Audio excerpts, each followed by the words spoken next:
Saya Benix dengan ini ingin menyampaikan rasa duka cita yang sedalam-dalamnya kepada rakyat Indonesia, khususnya kepada saudara-saudara kita yang terdampak bencana hujan badai siklon tropis yang mengakibatkan longsor dan banjir di Aceh, di Sumatera Utara, dan di Sumatera Barat. Dan saya dengan ini juga turut merasakan kesedihan dan belasungkawa atas hilangnya lebih dari 400-an jiwa ya, manusia yang terdampak bencana ini.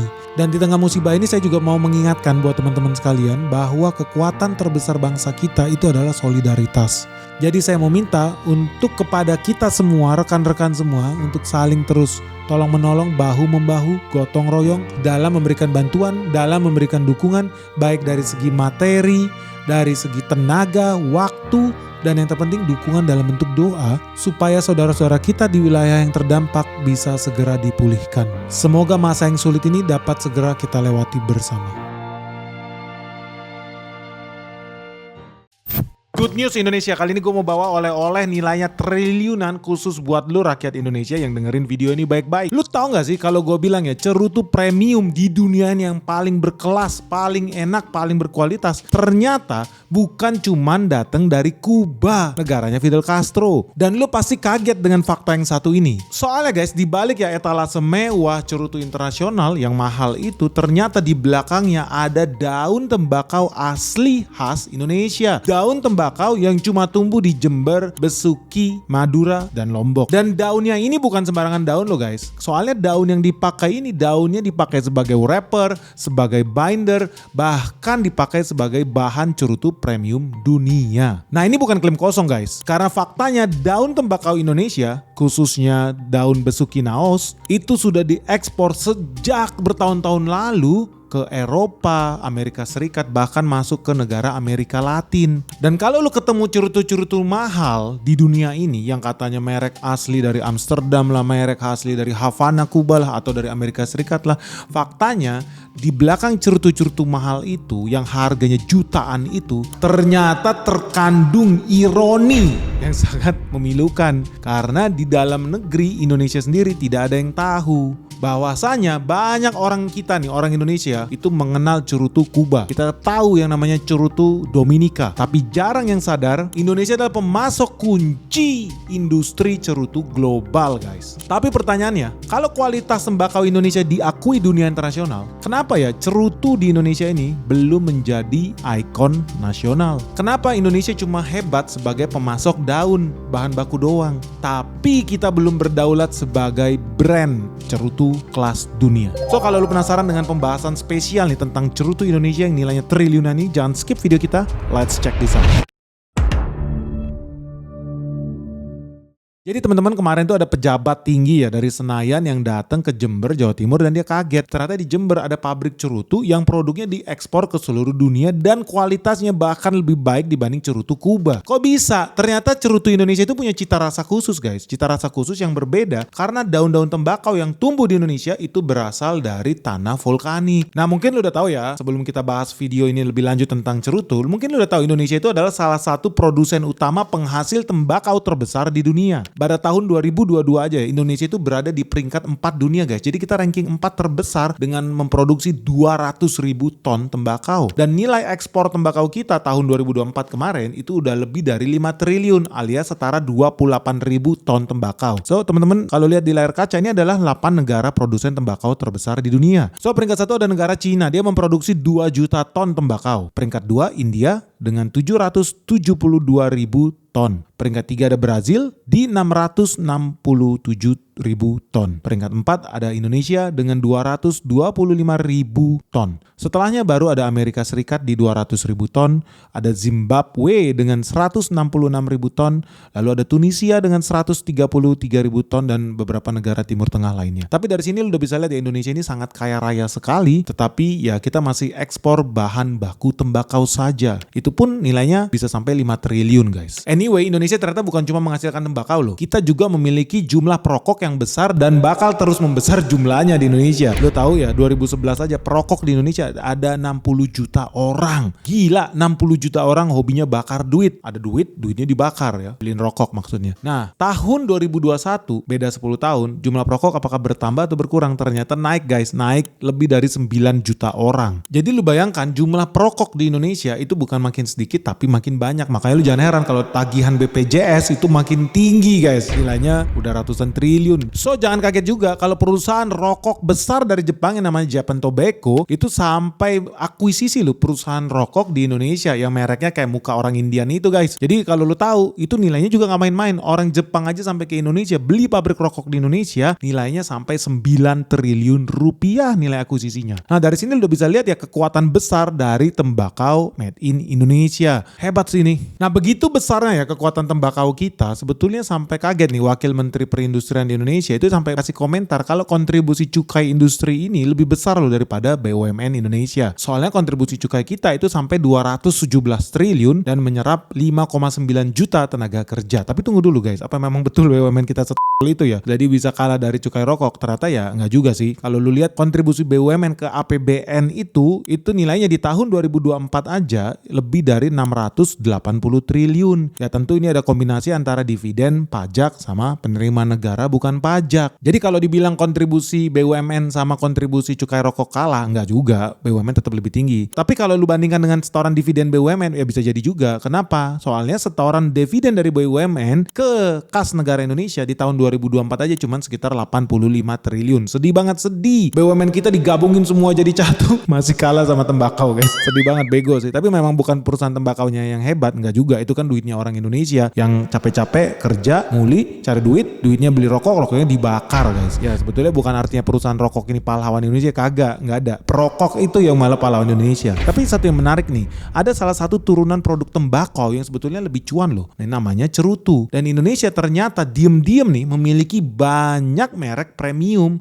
cerutu yang kita ekspor. Contoh dari Jember, Jawa Timur, kita ada Bin Sigar. Bin Sigar ini udah bikin banyak produk cerutu untuk pasar ekspor dan internasional. Lalu ada Besuki Raya Sigar. Ini udah terbukti bagus kualitasnya karena mereka sudah ekspor sampai ke negara Jerman. Gila nggak? Lalu ada DNT Sigar guys. DNT ini Dwipa Nusantara Tobacco ya. Ini juga salah satu industri cerutu dalam negeri yang berorientasi ekspor dan udah tembus pasar luar negeri juga. Dan satu lagi yang bermerek terkenal ya, lu tahu mungkin WPC dari Wismilak Premium Sigar. Nah WPC ini memang merek cerutu lokal yang memang produknya dipasarkan bukan cuma ke luar negeri, ternyata pasar dalam negeri mereka juga udah masuk ke sana. Tapi mungkin lu nggak tahu ternyata itu produk asli made in Indonesia loh. Beda dengan rokok yang biasa lu bakar. Lu tau nggak rokok yang biasa lu pakai kemungkinan besar barangnya barang impor karena tembakaunya dibawa dari mana-mana seluruh Indonesia diimpor ke sini. Tapi kalau sigar ternyata kita malah ekspor guys. By the way sigar itu cerutu ya. Beda dengan rokok putih yang lu biasa isep itu. Beda. Dan begitu besar ya bisnis cerutu di Indonesia. Mungkin lu gak tapi nilai ekspor kita aja tahun 2024 itu sampai 42 juta dolar guys. Gue ulangin 42 juta dolar. Itu setara 700 miliar rupiah lah. Jadi lu bayangkan ya nilai ekspor sigar cerutu Indonesia itu luar biasa. Dan ini banyak sih yang diekspor bukan cuma cerutunya. Tetapi sampai produk pendukungnya. Seperti Sumatra Wrapper itu banyak dipakai sama merek-merek cerutu ternama dunia seperti Monte Cristo White Series, Perdomo, bahkan Romeo Julieta itu juga pakai bahan baku dari Indonesia. Dan sebetulnya titik tertinggi kita itu ada sekitar 4 tahun lalu ya, tahun 2021 nilai ekspor cerutu kita itu lebih dari 1,5 triliun guys. Jadi ini bisnis triliunan bisnis cerutu. Kayaknya nggak kelihatan ya karena lu hobi aja ngerokok SKT, SKM yang warna putih itu. Tapi ternyata ada bisnis yang lebih cuan daripada sigaret yaitu cerutu. By the way siapa sih guys negara yang hobi banget beli cerutu khas Indonesia? Ternyata negaranya adalah negara Jerman. Teman-teman tahu nggak nilai ekspor cerutu kita ke negara Jerman itu meroket ke bulan, to the moon, melonjak tajam. Tahun 2022 nilai ekspor kita itu cuma 12 juta dolar loh ke Jerman tahun 2022, setara 200 miliar lah. Ternyata naik di tahun 2024 tahun lalu udah naik jadi 430 miliar. Lu bayangin dari 200 M naik jadi 400 miliar alias naiknya lebih dari 2 kali lipat. Gila bisnis apa ya ketika orang pada krisis krisis duit, susah di Indonesia. Ternyata bisnis cerutu naik 2 kali lipat. Gila banget sih, hebat ini. Dan by the way bukan cuma negara Jerman loh yang doyan cerutu khas Indonesia. Ternyata negara Jepang juga hobinya belanja cerutu dari Indonesia. Teman-teman tahu nggak? Di tahun 2024 aja ya kemarin, Jepang itu impor cerutu dari Indonesia. Nilainya lebih dari 300 miliar guys. Jadi gila ini, bisnis ratusan miliar satu negara doang loh. Kita baru ngomong negara Jepang, negara Jerman, belum negara-negara yang lain. Tapi lu penasaran gak sih guys? Sebetulnya apa sih alasannya cerutu kita bisa sangat terkenal ya di dunia luar? Di dalam negeri nggak terkenal. Ternyata ada banyak alasan loh. Pertama ada hubungan dengan kebijakan pemerintah, yaitu Peraturan Menteri Keuangan nomor 59 tahun 2017. Harga cerutu Indonesia sangat kompetitif, sangat murah, sangat terjangkau. Karena pertama, biaya tenaga kerja di Indonesia sangat murah. Karena bisnis cerutu itu linting pakai tangan guys, nggak bisa pakai mesin. Butuh ketelitian buat bikin satu batang cerutu. Dan kita didukung dengan regulasi pemerintah yang tidak memungut cukai untuk ekspor cerutu. Beruntung nih buat pengusaha cerutu di Indonesia. Karena lu kalau ekspor batu bara, lu tuh harus nyetor ke negara, namanya royalti. Lu ekspor minyak sawit, lu juga nyetor ke negara lu, namanya penerimaan negara bukan pajak nanti itu. Tapi ternyata kalau lu ekspor cerutu, puji syukur nih buat petani tembakau Indonesia karena lu nggak kena pajak guys, lu bisa ekspor. Ini good news sih, makanya produk kita kompetitif. Dan kita juga ada keuntungan dari perang dagang juga. Perang dagang ada hubungan dengan tarif. Lu tau nggak, di Jepang kita punya keunggulan kompetitif dibanding kompetitor kita yang lain seperti Kuba, Amerika Serikat dan lain sebagainya. Karena kita punya kerjasama dagang dengan Jepang. Jadi Indonesia udah berhasil dapat good deals dari Jepang. Ekspor cerutu dari Indonesia ke Jepang tarifnya cuma 0%. Wah, tepuk tangan dulu nih buat Indonesia. Kita menang nih perang tarif. Kenapa ini penting? Soalnya lu tahu, cerutu yang paling terkenal di dunia ada Kuba, ada Dominika, ada dari Nicaragua. Mereka itu kena tarif 16%. Makanya harga cerutu Indonesia sangat terjangkau buat rakyat Jepang, sangat kompetitif. Makanya kita bisa ekspor 300 miliar rupiah guys setiap tahunnya. Hebat nggak? Dan bukan cuma itu juga, negara-negara lain yang mau masuk ke pasar Jepang, contohnya nih ya kayak negara Eropa, ada Belgia, ada Jerman. Itu agak aneh juga, mereka nggak punya kebun tembakau tapi ekspor cerutu tuh ke Jepang. Mereka itu kena tarif 5,8%. Makanya teman-teman berulang kali gue ajarin, kayak kemarin kita punya tarif dengan Donald Trump, banyak media-media peliharaan George Soros bilang Indonesia hancur lebur. Tidak, Indonesia sangat diuntungkan. Indonesia ada EU cepat dengan Eropa kena tarif 0%. Ada yang bilang Indonesia bakal dijajah dengan produk-produk Jerman. Tidak, yang ada Indonesia yang bakal menjajah mereka karena produk kita jadi murah, tarifnya 0%. Ya kali mendadak besok semua orang di Indonesia gara-gara tarif 0%, semua orang di Indonesia pakai mobil Mercedes-Benz atau BMW. Gua rasa tidak. Mau tarifnya 0% atau minus 10% sekalipun tetap sangat mahal produk mereka. Nah, ini salah satu pembuktian bahwa penting buat kalian rakyat Indonesia aware dengan yang namanya tarif, aware dengan yang namanya perang dagang, aware dengan yang namanya makroekonomi. So, teman-teman udah bisa lihat, wajar memang sudah seyogyanya kita itu lebih kompetitif sekarang. Karena orang lain kalau berdagang dengan Jepang kena tarif 16%, ada yang kena tarif 5,8%, tapi Indonesia produk cerutu kita pajak impornya di sana cuma 0%. Hebat. Dan dari sini kita bisa lihat ya bahwa ada peluang yang luar biasa besar bagi Indonesia untuk menguasai pasar cerutu di dunia, bukan cuma di Jepang. Jadi dari sini kita bisa tahu hal yang paling penting, bahwa Indonesia seharusnya sudah berpikir ulang, tidak lagi menjadi negara eksportir tembakau, bahan baku, rugi. Lebih baik kita jadi eksportir bahan jadi dalam bentuk cerutu. Ngapain lagi Indonesia ekspor barang mentah, harganya kecil, murah. Apalagi ya negara-negara barat tuh hobi banget nyerang tembakau putih kita, rokok kretek kita. Lu tahu tahun 2009 Amerika Serikat sampai bikin peraturan tuh, hukum di negaranya, Indonesia nggak boleh ekspor rokok kretek ke Amerika. Sedemikian mereka pengen menciptakan pengangguran di Indonesia. Nah, dari sini kita harusnya udah belajar peluang buat diversifikasi produk kita ke cerutu guys. Nah, inilah yang namanya hilirisasi. Dibandingkan Indonesia ekspor daun tembakau dalam bentuk bahan mentah, lebih baik kita tambah bisnis proses lagi, pengolahan cerutu, yang artinya bakal menambah jumlah lapangan kerja. By the way, kenapa penting kita harus lakukan hilirisasi guys? Bukan cuma hilirisasi di dunia pertambangan, tapi di dunia tembakau juga harus kita pentingkan yang namanya hilirisasi. Karena sebelumnya gue udah mention, Indonesia itu ekspor tembakau kita nilainya cuma 5 triliun. Tapi lu tahu tahu nggak sih berapa besar sih kue dari cerutu ini? Menurut data di tahun 2023, kue bisnis cerutu itu 12 triliun. Tahun 2024, kuenya naik lagi jadi 16 triliun. Nah lu tahu tahun 2033 kuenya bakal jadi 35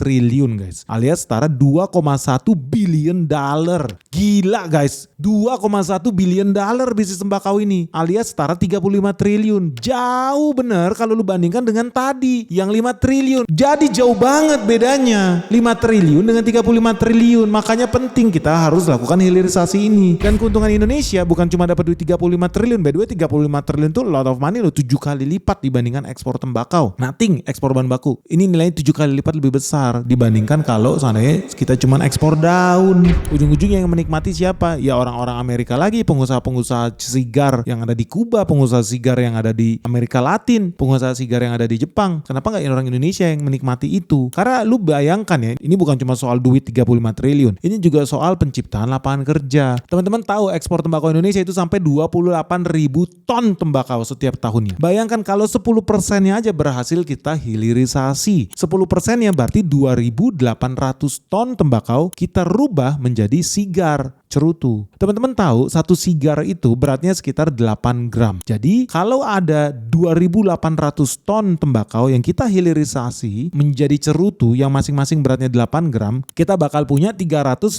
juta batang sigar. Jadi 2.800 ton yang 10% dari 28.000 ton tembakau itu ternyata kalau kita hilirisasi bisa menjadi 350 juta batang sigar guys. Gila gak? 350 juta batang sigar. Nah lu tahu satu manusia normalnya dia bisa melinting 120 batang sigar per hari. Artinya dalam satu tahun dia bisa melinting 41.000 batang per tahun. Kalau kita punya target produksi 350 juta batang sigar setiap tahun, artinya kita bisa menciptakan 8.400 lapangan kerja baru. Lu bayangkan ini cuma 10% loh yang kita hilirisasi. Kita bisa dapat 350 juta batang sigar dan kita bisa menciptakan 8.400 tenaga kerja. Nah lu tahu 350 juta batang sigar senilai berapa? Rata-rata ya satu sigar yang berkualitas itu harganya antara 10 sampai 30 dolar guys. Ya taruhlah harganya 100.000 lah. Jadi 100.000 kalau lu kali dengan 350 juta batang sigar itu nilainya setara 35